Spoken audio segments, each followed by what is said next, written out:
needless to say, we're very much kind of pictures kind of guys, not really number kind of guys. So I was absolutely fuming that of the three of us that work in the business, so there's Tom, I think he studied history at Oxford, I studied economics, and Christian studied advertising. So of course naturally the finger pointed at me to be the numbers man. And no matter how much I tried to tell them economics is not accountancy, they did not hear me. So needless to say, I was freaking out because I don't know if you guys watch Dragon's Den, but it's always the numbers guy who looks like an absolute idiot. And needless to say, I don't know if any of you have seen it, but I have an absolute awful moment in the show. It's absolutely cringeworthy.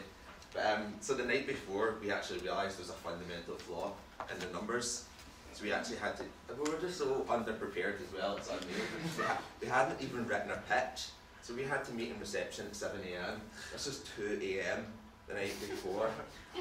This was me doing the numbers again, and we still hadn't gone over our pitch. It was absolutely chaotic.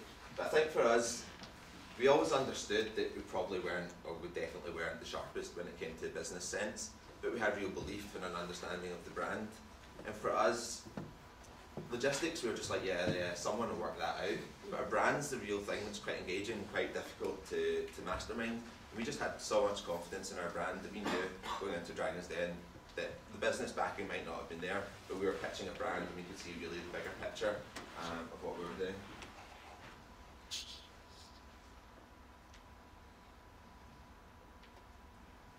So needless to say,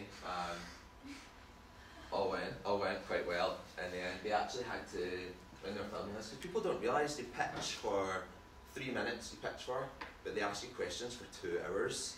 So they give you quite a grilling, and you can imagine how they edit it as well. There's certain bits where I was giving answers that weren't to the questions. It was like really, really weird. But yeah, so we managed to get Peter Jones on board. He's got massive hands, by the way. Like Peter Jones is like the biggest man I've ever seen. We managed to get the investment, and then that kind of really changed our business, because beforehand I said it was just about going to cool events and having fun, and it really kind of propelled the business. So we were going from one day making popcorn in our kitchen to now talking about like national distribution of our product. Really quite terrifying actually, and it was. I actually think obviously there were a lot of positives for it, for the business, the exposure, the investment, etc. But one thing that we've actually really struggled with is the growth element of it, and it's really easy to grow too fast. Like really easy to go too fast, so it's always something to be aware of. So the business formerly known as Love to Pop. So obviously our background was advertising, branding. It was something that we take a lot of pride in. So you can imagine the first meeting that we have with Peter Jones and his crew.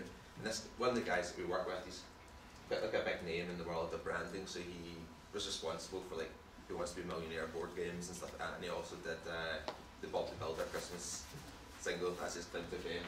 But we were sitting in this meeting, and you already can see like the 3 of us walk into the meeting and we look like 3 guys that have just like rocked out of bed. We're sitting in these like, kind of business guys. And we're sitting down, and the first question they go is, actually before we go into the presentation and stuff like that, we just need to check a couple of things, so that's going to be details, yada. And his last question went, oh yeah, and I take it you guys have trademarked your name, haven't you? And it was just like silence in the room, absolute silence. We're like, it's one of those moments where you see everyone being like, shit. So of course we did a trademark search, and it turns out that someone owned Love Pop. Do you guys remember Push Pops? Those little, yeah, so they own Love Pop, which meant that we couldn't actually have the name Love the Pop. Now of course, you're going on, you're selling a brand, and now you're saying that you might have to change your name and essentially strip the essence of the brand. I've never felt like such an idiot in all my life.